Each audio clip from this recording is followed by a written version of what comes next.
নমস্কার বন্ধুরা, জিও হাব চ্যানেলে সকলকে স্বাগত জানাই। আমি যে কালকে টোটাল মেজর 8টা ইন্ডাস্ট্রিয়াল রিজন ইন্ডিয়ার আলোচনা করেছিলাম, তার মধ্যে একটা গুরুত্বপূর্ণ অংশ সেটা হচ্ছে হুগলি শিল্পাঞ্চল, যেটা পশ্চিমবঙ্গ রাজ্যে অবস্থিত। সেই নিয়ে আজকে আলোচনা করব। তো দেখো, এই হলো ইন্ডিয়ার ঠিক এইরকম জায়গায় লোকেশনটা রয়েছে। এটা ছোট করে ছবিটা আঁকা আছে, আর তারপর এদিকটায় আমি জুম করে বড় করে দেখানোর চেষ্টা করেছি। তো আসি হুগলি শিল্পাঞ্চল নামের সাথে, এটা কিন্তু যথেষ্ট তাৎপর্যপূর্ণ। দেখো, এইটি হলো হুগলি রিভার বা হুগলি নদী।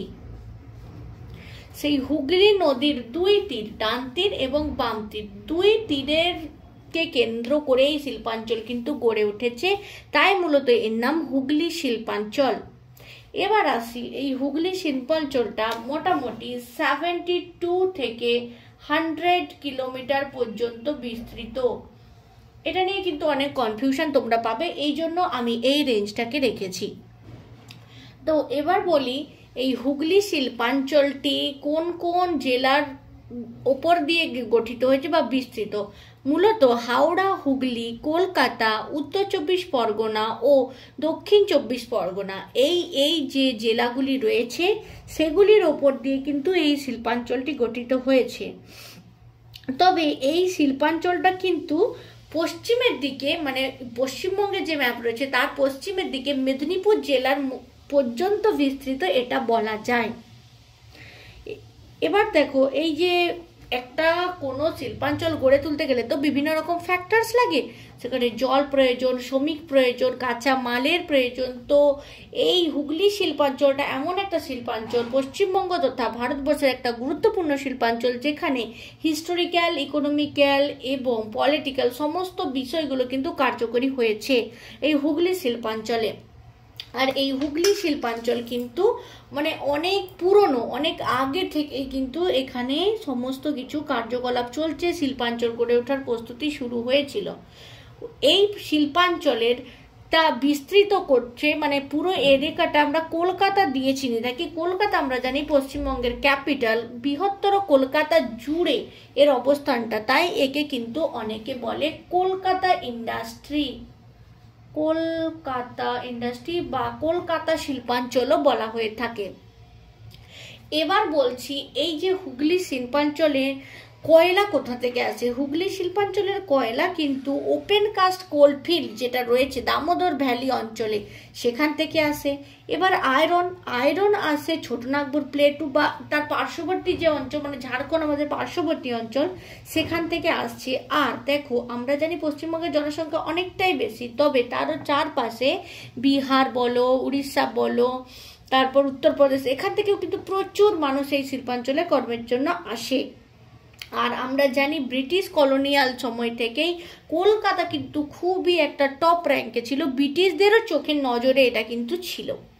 1911 সাল পর্যন্ত কলকাতা কিন্তু আমাদের ভারতবর্ষের রাজধানী ছিল। এখন যদিও নিউ দিল্লি হয়েছে, কিন্তু আগে কিন্তু কলকাতাটাই ছিল। সুতরাং কতটা গুরুত্বপূর্ণ তোমরা বুঝতেই পারছো।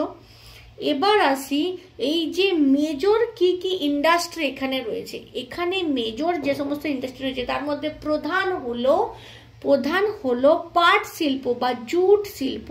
এবারে জুট মিল প্রথম কিন্তু রিষড়াতে গড়ে উঠেছিল। দেখো বন্ধুরা, 1855 খ্রিস্টাব্দে প্রথম রিষড়াতে কিন্তু জুট মিল বা পাট মিল গড়ে উঠেছিল। আগের ভিডিওতেই আমি বলেছি, আগের কোনো ভিডিওতে আমি বলেছিলাম যে পাট শিল্প পশ্চিমবঙ্গে অনেকটাই ক্ষতিগ্রস্ত হয়েছে দেশ বিভাজনের পর, কারণ বেশিরভাগ অংশটাই চলে গেছে বাংলাদেশের দিকে। আর পাটের ব্যবহারযোগ্য জিনিস এখন অনেকটাই কম, তাই পাটের ব্যবহারটা ক্রমশ কমতে শুরু করছে, একেবারে প্রায় অনেকটা লেভেলটা ওর নিচু হয়ে গেছে। তবে এছাড়াও এখানে কিন্তু অনেক শিল্প রয়েছে, যেমন কাগজ শিল্প রয়েছে, রাসায়নিক শিল্প রয়েছে, ইঞ্জিনিয়ারিং শিল্প রয়েছে, তথ্য এবং প্রযুক্তি শিল্প রয়েছে। তো সেগুলো নিয়েও ধীরে ধীরে আমি আলোচনা করছি। প্রথমেই দেখো যেটা বলি কাগজ শিল্প। কাগজ শিল্প কিন্তু এখানের যে হাওড়া হুগলি শিল্পাঞ্চলে চাকদহ, ত্রিবেণী, টিটাগড় এই সমস্ত জায়গাগুলো কিন্তু কাগজ কলও গড়ে উঠেছে। সব থেকে গুরুত্বপূর্ণ একটি কথা তোমরা কিন্তু নোট করো খাতাতে, টিস্যু পেপার যেটা আমরা ইউজ করি সেটা কিন্তু ত্রিবেণীতে তৈরি হয়। ত্রিবেণীতে টিস্যু পেপার উৎপাদনের কারখানা রয়েছে। এছাড়াও ইঞ্জিনিয়ারিং শিল্পের মধ্যে যদি আমি আসি, সেই ইঞ্জিনিয়ারিং শিল্পের গার্ডেন রিচ বলে একটা জায়গা রয়েছে, সেখানে লঞ্চ, স্টিমার এই সমস্ত জিনিস তৈরি হয়। গুরুত্বপূর্ণ নাম Hindustan motor limited. Hindustan motor limited, আমি যেগুলো বলছি সেগুলো অবশ্যই তোমরা নোট করো। হিন্দুস্তান মোটর লিমিটেড কিন্তু হাওড়া জেলার কোন নগরে রয়েছে? খুব গুরুত্বপূর্ণ, এক্সামে কিন্তু কোশ্চেন আসে এখান থেকে। তবে এছাড়াও দেখো আর যে ইঞ্জিনিয়ারিং ক্ষেত্রগুলো এখানে আছে, মেটিয়া বুরুজ, সেখানে কিন্তু আমাদের যে মারুতি মানে অ্যাম্বাসেডার তৈরি হয়।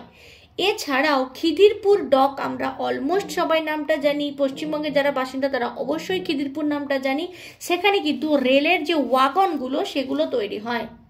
এছাড়া যে সাইকেলগুলো আমরা চালাই শহর থেকে গ্রামে, মূলত গ্রামে সাইকেলের প্রাধান্যটা অনেক বেশি, সেটা কিন্তু কল্যাণীতে তৈরি হয়।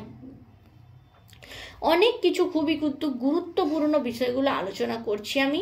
দেখো হুগলি শিল্পাঞ্চলটা কিন্তু উত্তরের দিকে বাঁশবেড়িয়া থেকে দক্ষিণে পর্যন্ত উলুবেড়িয়া পর্যন্ত টোটালটা অনেকটা জায়গা জুড়ে বিস্তৃত।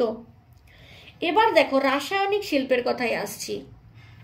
হুগলি শিল্পাঞ্চলের যে রাসায়নিক ক্ষেত্রগুলো রয়েছে সেখানে রাসায়নিক শিল্পে caustic soda, bleaching powder, phenyl, বিভিন্ন জিনিস মানে কেমিক্যাল প্রোডাক্ট এখানে তৈরি করা হয়। এখানে রিসড়া যে জায়গাটা রয়েছে সেখানে কিন্তু অ্যালকালি কেমিক্যালস কর্পোরেশন, নামটা আমি আবার রিপিট করছি, অ্যালকালি কেমিক্যালস কর্পোরেশন গড়ে উঠেছে। তবে পানিহাটিতে যে ফেমাস আচার্য প্রফুল্লচন্দ্র যিনি প্রতিষ্ঠা করেছিলেন বেঙ্গল কেমিক্যালস, খুব গুরুত্বপূর্ণ কেমিক্যালস লাইনে এটা একটা মানে রাজা বলতে পারো, সেই বেঙ্গল কেমিক্যালস কিন্তু পানিহাটিতে তথা হুগলি শিল্পাঞ্চলে গড়ে উঠেছে। এই গেল রাসায়নিক শিল্পাঞ্চলের কথা, এই রাসায়নিক শিল্পের কথা সরি। এবার দেখো চর্ম শিল্প কথা বলে, চামড়া কিন্তু চামড়া দিয়ে সুটকেস তৈরি হয়, জুতো, ব্যাগ, ঘড়ি সমস্ত কিছু কিন্তু লেদার মোটামুটি তৈরি হয়। এই লেদারের ট্যান করা হয় এখানে, মানে এই যে হাওড়া মানে হুগলি রয়েছে, হুগলি নদী তার দুই পাশে যে উপকণ্ঠ এলাকা সেখানে শত শত টন এই চামড়াকে ট্যান করা হয়। চামড়া ট্যান করেই তো বিভিন্ন জিনিস তৈরি হয়। সেই চামড়া ট্যানের উল্লেখযোগ্য একটা কেন্দ্র হচ্ছে বেঙ্গল ট্যানারি, এটা কিন্তু পশ্চিমবঙ্গ সরকার দ্বারা অনুমোদিত। এই গেল সমস্ত শিল্পাঞ্চলের কথা। তবে আরো একটা গুরুত্বপূর্ণ শিল্পাঞ্চল সেটা হচ্ছে বেলুড় মঠে রয়েছে। বেলুড়ের কাছাকাছি কি উড়িষ্যার যে হীরাকুদ আমরা জানি, সেই হীরাকুদের কাছ থেকে অ্যালুমিনিয়াম নিয়ে এসে এই অঞ্চলে কি করা হয়, অ্যালুমিনিয়ামের পাত তৈরি করা হয় বেলুড়ে। বোঝা গেল? এবার সব থেকে গুরুত্বপূর্ণ এবং নতুন ভাবে প্রযুক্তি যেটা রয়েছে সেটা হচ্ছে তথ্য প্রযুক্তি শিল্প। তথ্য প্রযুক্তি শিল্পের হুগলি শিল্পাঞ্চলে প্রচুর নাম রয়েছে। সল্টলেক, রাজারহাট, নিউ টাউন এই সমস্ত জায়গা কিন্তু টেকনোলজিক্যাল পার্ক বা টেকনোলজিক্যাল হাব তৈরি হয়েছে। এর মধ্যে সল্টলেক হচ্ছে প্রধান। প্রচুর পুঁজি বিনিয়োগ, কোটি কোটি টাকার বিজনেস চলে এই তথ্য প্রযুক্তি শিল্পক্ষেত্রে, যেমন কগনিজেন্ট বা প্রসেস ওয়াটার, বিভিন্ন ধরনের বড় ইনফোসিস, বিভিন্ন যে বড় ইন্ডাস্ট্রিগুলো রয়েছে তথ্য প্রযুক্তি ইন্ডাস্ট্রি, ওটা ইনফরমেশন টেকনোলজি ইন্ডাস্ট্রি, সেগুলো কিন্তু এই হুগলি শিল্পাঞ্চলেও খুব একীভূত হয়েছে। তো এই গেল হুগলি শিল্পাঞ্চলে বর্ণনা, এটা খুব গুরুত্বপূর্ণ। এখানে ছোট ছোট অনেক শিল্প রয়েছে। দৈনিক মোটামুটি প্রত্যেকটা ইন্ডাস্ট্রিতে প্রায় দৈনিক হিসাবে যদি বলি মোটামুটি 5-6 লাখ শ্রমিক এখানে কিন্তু কাজ করে। আর যদি ব্রড কেসে দেখতে চাই তো 10 লক্ষ, কারণ 10 লক্ষের বেশি শ্রমিক কাজ করে বলেই কিন্তু এগুলো হচ্ছে মেজর রিজিয়নে চলে যাচ্ছে। আজকের ভিডিওটা তোমরা পুরোটা দেখবে, কখনো স্কিপ করে দেখবে না, কারণ ছোট ছোট এই যে বিষয়গুলো মুখে আমি বললাম সেগুলো খাতাতে তোমরা অবশ্যই নোট করো। ভিডিওটা ভালো লাগলে আমাকে জানিও, অবশ্যই কমেন্ট করো, লাইক শেয়ার করে দেও। আর তোমাদের কাছে একটা অনুরোধ রইল, সেটা হলো চ্যানেলটাকে সাবস্ক্রাইব করে নেও। পরবর্তী আরও কিন্তু কিছু ইন্ডাস্ট্রি আমাদের রয়ে গেল, সেগুলো নিয়ে আমরা পরবর্তী ক্লাসে আলোচনা করব।